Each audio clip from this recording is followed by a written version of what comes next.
You're watching Inside Automotive with Jim Fitzpatrick. Hey everyone, Jim Fitzpatrick. Thanks so much for joining me on another edition of Inside Automotive right here at CBT News. In a market where challenges seem to come faster than ever, staying ahead is key. Joining us now is someone who knows all about navigating change, which is Mr. Brian Benstock, partner and GM and Vice President of Paragon Honda and Paragon Acura, and also dealer principal at White Plains Honda, also keynote speaker, an incredible author, and just all-around good guy, and somebody that the auto industry turns to in times like this to say, are we going to be okay, Brian? And I know that you're probably going to tell me, I told you so. So let's start off there. China has come to the table, right? I told you so. I told you so. There you go. Vindicated. Peace through strength and prosperity through strength, and it's a good thing when America flexes its muscles. We didn't ask to be a superpower, but we are one. Yeah. And we've been getting the short end of the stick on tariffs for many, many years. I think the president has been defending us, and thank God for that. We had many Democrats for many years saying the same thing that Donald Trump has been saying. He's, the difference between him and many of his predecessors, he actually does something about it. And then when he does, people get upset. But, I think the actions he's been taking, those actions are going to really help us in the future. And I'm really excited to see that our allies, our friends in China, yes, I call them our allies. We're not adversaries. In China have flexed a little bit. They've backed off a little bit, I should say. And they've come to a reasonable position, and the markets are surging. And I think that bodes well for both China and the United States. That's right. Now it is for 90 days, but I suspect you feel as though this is going to be extended, right? Well, things that make sense for 90 days tend to make sense for longer than that. I think it's a cooling off period. It gives cooler heads a chance to prevail. Mm-hmm.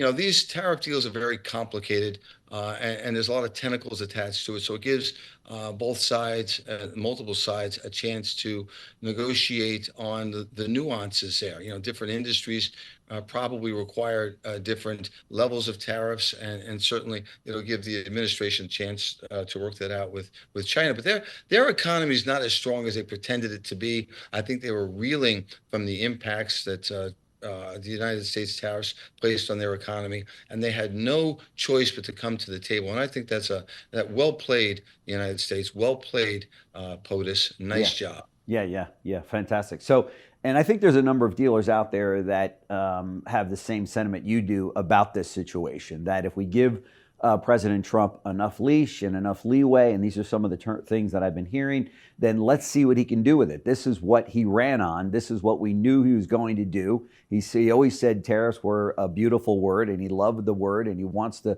go down this road. He does it. We all freak out in the industry. But to your point, give it a little bit of time, and guess what? It worked, right? Jimmy tends to say the wrong thing but do the right thing. And at the end of the day, we've had the opposite. We've had politicians that say the right thing and never do the right thing. So, I think it's welcome. Let's face it, there's a lot of money coming into the United States, a lot of manufacturing promises and dollars coming into the U.S. We've lost over 90,000 factories in the United States of America due directly to NAFTA. Yeah. And, I think there are a lot of good things with NAFTA, but there are a lot of manufacturing jobs that disappeared that are coming back to the United States. I don't ever think it'll be the way it was. I don't think it can be, but I welcome the return of some of these jobs to cities and states like Ohio and Detroit that really could use the support. And so I think it's a good thing. Yeah, no question. And I think other countries will take note of this, right? And say, okay, A, President Trump's not messing around, and B, we better step up and negotiate our own treaty with them with regard to trade, right? And do it fast. Hey, look what happened when we had the chip shortage with Taiwan. Yeah. And it brought many industries to their knees here in the United States of America. It showed a vulnerability. Right. And, we've outsourced so many things that it put us, in a very bad position. And we've done that a lot with pharmaceuticals. And my God, I don't want to be beholden to anybody when it comes to something as important as pharmaceuticals. If we had a critical shortage of penicillin or, God forbid, any other medication, we could be at the mercy of a not friendly adversary there. So I think it's it's good that somebody in a high position is paying attention to those things. That's right. And as we speak, the president is holding a press conference right now in the White House to talk about that very issue of bringing down prescription drug prices, which some of the disparity is incredible as to what another country will pay for something like Ozempic versus what we pay, or for so many other medicines. It's Well, like Ozempic's 40. not the best example, but Well, I think there are a lot of prescription drugs. no, more but that is a drug that now is a wonder drug and keeping a lot of people, around that have diabetes or want to lose weight or what have you. But really, the disparity between prices that other countries pay for drugs that we pay for here in the country, in this country, is just unbelievable. I think I'd love to see the president take some steps to give a win for the working class Americans. The average American person needs to see some victories for themselves, some lower prices on things that they experience every day, whether it be eggs or fuel prices. We've seen fuel prices come down. We need interest rates come down a little bit. I think they're a little bit stubborn at the Fed. The good news for us is bad news for the Fed. So the Fed's keeping those interest rates stubbornly high. And that impacts a lot of people. But I think the food prices and the fuel prices coming down impacts a major portion of the U.S. economy. And I think that will trickle into business, and we'll see an increase in business. Right. Stock market's already responding to that very favorably, and I think that's great. Yeah, no question. With regard to China, once again, to just jump back on that for a second, how long before we see a BYD dealership pop up here in the U.S.? I mean, the car, it gets incredible, reviews from everybody that drives it or sees it. The prices are extremely low. The product is there, and obviously now that we've come to terms with China, will we start to see those vehicles being shipped in? That's a great question. I've had the pleasure of meeting Stella Lee, the CEO of BYD. I saw the product a couple of years ago, and the product quality wasn't there. The ergonomics, the interaction between man and machine wasn't there. The buttons had a little bit of a stickiness to them. The screen wasn't quite as up to par as I would expect. And I had the experience of driving in a BYD vehicle in December. What incredible progress they've made with that product. Really? Wow. The product was stunning. Yeah. The accoutrements in the vehicle were second to none. The price points were fantastic. Yeah. They're giving BMW fits around the world. So I can't answer the question, when will they be here in the United States of America? I think America needs a little bit of a head start. I think we need to keep the tariffs on those vehicles and keep them out of this country so America can catch up. We have given away a lot of our technology to that country, and I think we would serve ourselves well if we can give ourselves a little bit of a break before we have them come into this country. Yeah, for sure.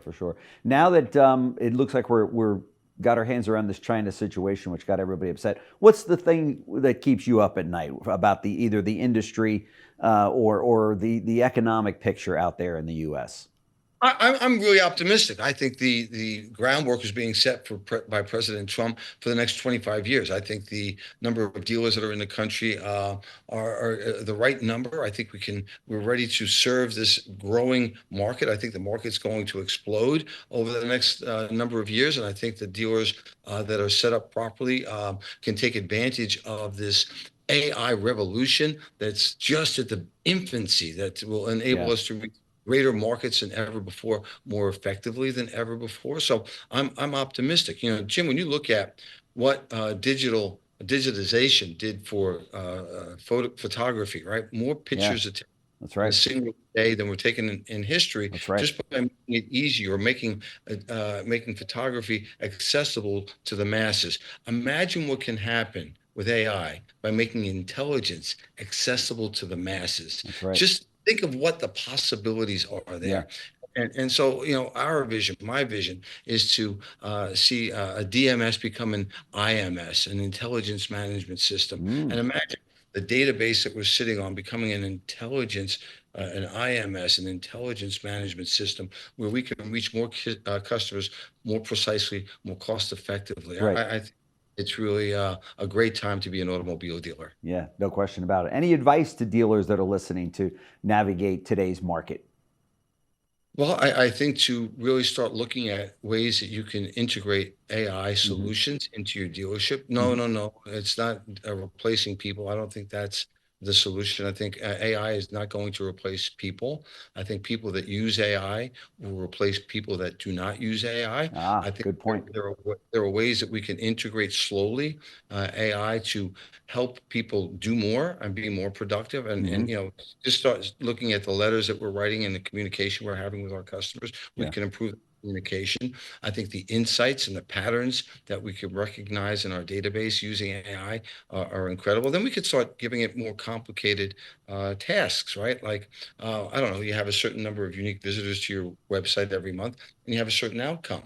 And the difference between them, that delta, uh, creates a tremendous opportunity. So let's say you have 10,000 customers go to your website every month and you're completing 1,000 transactions. That means there are 9,000 missed opportunities. Well, what can the AI tell you about those 9,000? yeah, right, And right. we're asking questions like that and what patterns are there. And, so Yeah, I think the future's really bright for those of us that are making the right queries to the right AI for that's the right. right.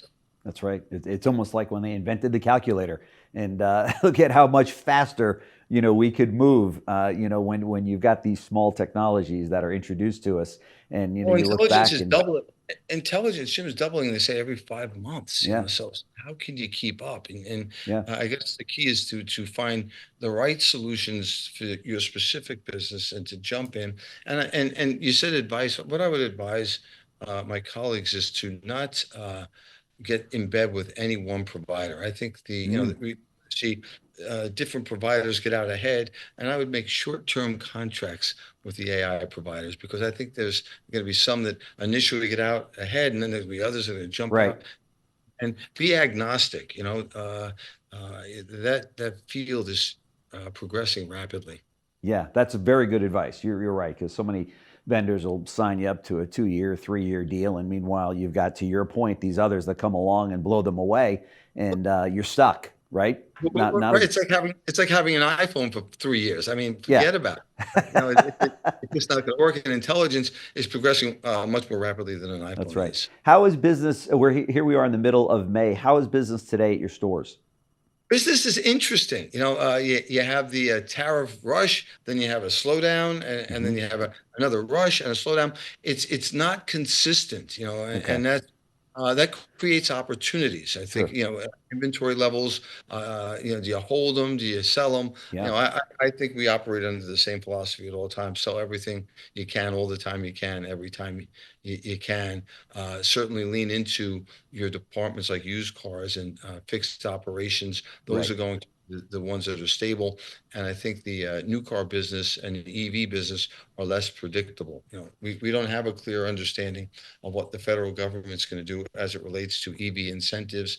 We're looking for those incentives to go away. And then the question remains, what are the manufacturers going to do? They've got commitments to build some of these things, and what is the actual demand? So pump the brakes on EVs, wait and see. ICE vehicles, sell all you can every time you can, and continue to lean into used cars and fixed operations. Those are, for us, the more controllable parts of our business. Right, right. Brian Benstock, partner GM, VP of Paragon Honda and Paragon Acura, and I might add also now you're got your Honda store in White Plains. So congratulations to you on that. I know Just you're knocking. celebrated a 2-year anniversary there, There you Jim. It go. There you go. Two goes by years, quick.